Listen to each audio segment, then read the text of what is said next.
এই গরমে আমাদের বাঙালি বাড়িতে নানান রকমের টকের ডাল হয়ে থাকে। তার মধ্যে আম দিয়ে টকের ডাল কিন্তু বাঙালিদের খুবই প্রিয়।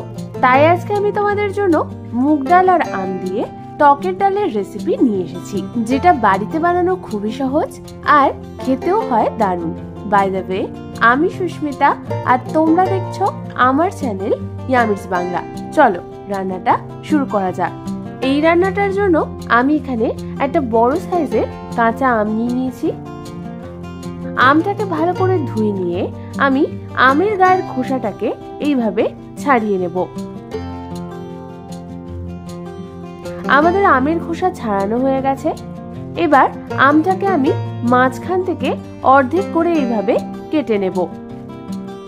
যেহেতু আমটা কচি তাই আটিটা নরম, সেই জন্য আমি চামচের সাহায্যে এই আটিটাকে বার করে নেব। এবার আমগুলোকে আমি লম্বা লম্বা করে কেটে নিয়েছি। তোমরা চাইলে ডুমো ডুমো করেও কেটে নিতে পারো। আমাদের আমগুলো সব কাটা হয়ে গেছে। এবার অন্যদিকে আমি গ্যাস জ্বালিয়ে একটা কড়াই বসিয়ে দিলাম আর তার মধ্যে দিয়ে দিলাম হাফ কাপ পরিমাণ মুগ ডাল। মুগ ডালটাকে আমাদের মিডিয়াম ফ্লেমে 1 মিনিটের জন্য একটু নাড়াচাড়া করে নিতে হবে। 1 মিনিট ধরে নাড়াচাড়া করার পর এই মুগ ডালটাকে আমি একটা বাটির মধ্যে ঢেলে নেব। তারপর ওর মধ্যে আমি দিয়ে দেব কিছুটা পরিমাণ জল। এই জল দিয়ে ভালো করে আমাদের মুগ ডালটাকে ধুয়ে নিতে হবে।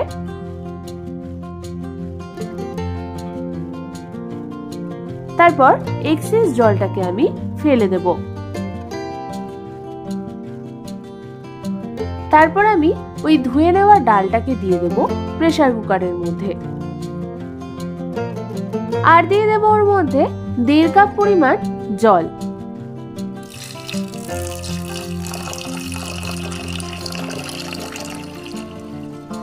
জল দেওয়ার পর আমি প্রেসার কুকারের ঢাকনা বন্ধ করে গ্যাসটাকে জ্বালিয়ে দেব আর একখানা সিটি মারার জন্য অপেক্ষা করব। আমাদের প্রেসার কুকারের একটা সিটি মারা হয়ে গেছে। এবার আমি গ্যাসটাকে অফ করে দিয়ে চেক করে নেব যে আমাদের ডালটা সেদ্ধ হয়েছে কিনা।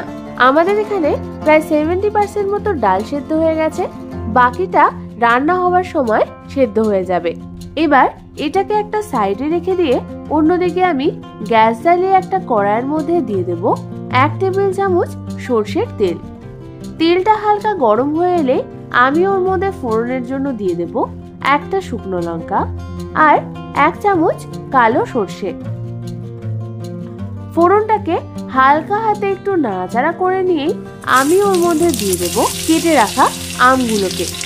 আম দেওয়ার পর আমি ওর মধ্যে দিয়ে দেব হাফ চামচ নুন আর হাফ চামচ হলুদ গুঁড়ো।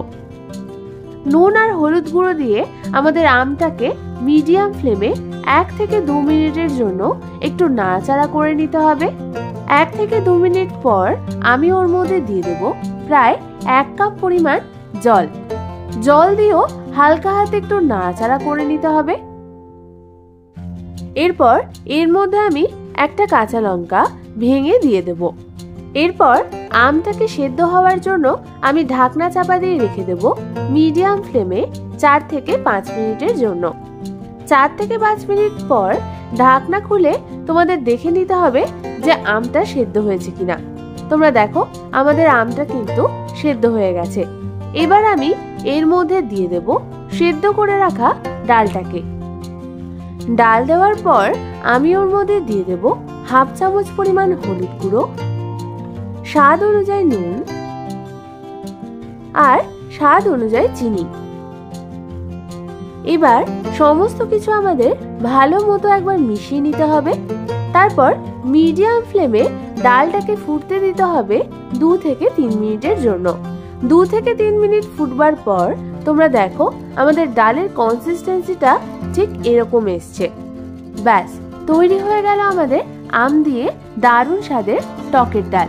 গরমকালে দুপুরবেলা গরম গরম ভাত, টকের ডাল, আলু ভাজা আর তার সাথে যদি থাকে একটা সবজি, তাহলে তো আর কিছু দরকারই পড়ে না। এই রেসিপিটা যদি তোমাদের ভালো লেগে থাকে তাহলে একটা লাইক করো আর কমেন্টস করে জানিও কেমন লাগলো। এরকম ভালো ভালো রেসিপি আরো পেতে হলে আমার চ্যানেলটাকে অবশ্যই সাবস্ক্রাইব করে নাও। আজ তাহলে এই পর্যন্তই। আমি আবার চলে আসবো তোমাদের কাছে নতুন কোনো রেসিপি নিয়ে।